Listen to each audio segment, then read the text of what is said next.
our last segment, we delved into jokes lost in translation. Today, we would like to present to you a subtle allusion conveyed through musical scoring based on a children's song that is largely unknown outside of the German-speaking regions in Central Europe. One of Dingo Pictures' films centered around Easter, Im Tal der Osterhasen, revolves around a society of Easter bunnies having 230 of their painted Easter eggs stolen shortly before the day arrives.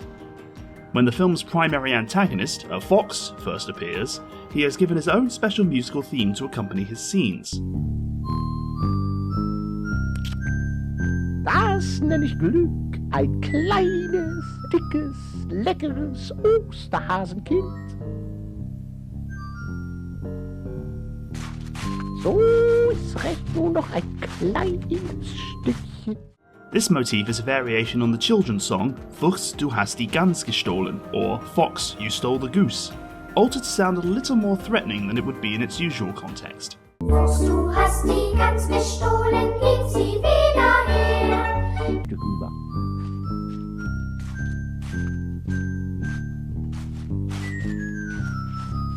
In this video, we'll break down the cultural origins of this song and perform a musical analysis to see how Dingo managed to turn a children's classic into an ominous warning signal.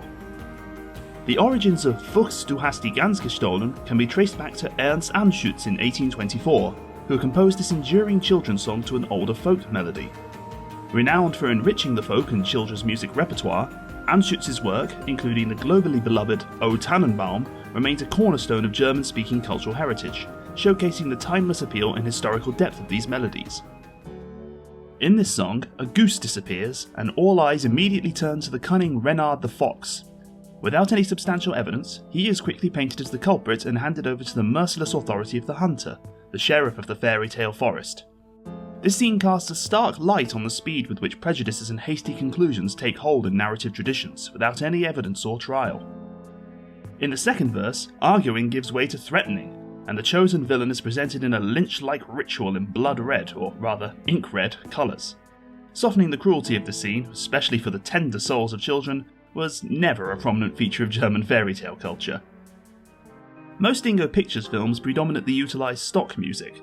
However, in some films the crew has leveraged their musical abilities to incorporate original compositions.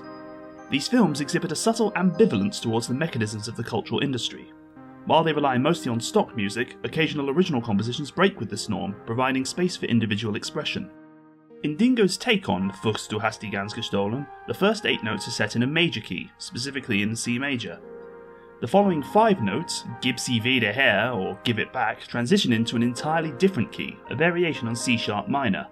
Here, the F is lowered into an E, as would be typical in C sharp minor, but intriguingly, the A flat is also lowered into a G, imbuing the sequence with a pronounced dissonance and an atonal quality.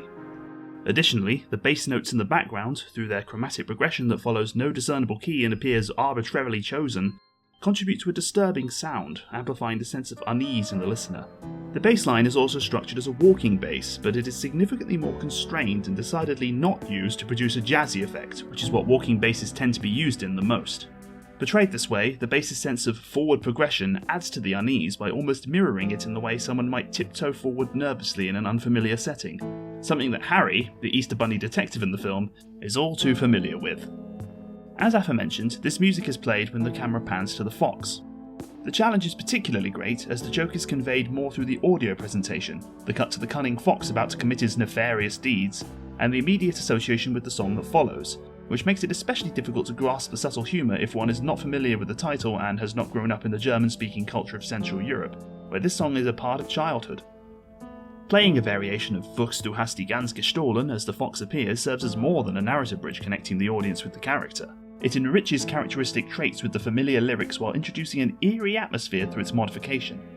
This reflects music's power to subtly convey complex traits and moods, reinterpreting familiar elements to unlock deeper meanings. It taps into the collective unconscious, using cultural heritage to evoke eeriness, projecting deep-seated fears onto the fox, thus rendering the familiar strangely unfamiliar. Capturing the layered humour of Dingo Pictures' originals for international audiences, especially with lesser-known songs, challenges not only linguistic but cultural translation. As we highlighted in our last video, this task requires a keen grasp of cultural subtleties beyond mere words, underscoring the art of preserving the original spirit and humour across borders. In this instance, even we weren't able to suggest how this could properly carry over to other languages. It's something thrown in for a specific audience, but hey, not everything translates, it's just how languages and cultures work. That said, even with all the mishaps that did occur in carrying Dingo's vision overseas, that's something the Dingo team themselves were not responsible for. In fact, they themselves became a victim of some alleged frauds. But that is a story for another time.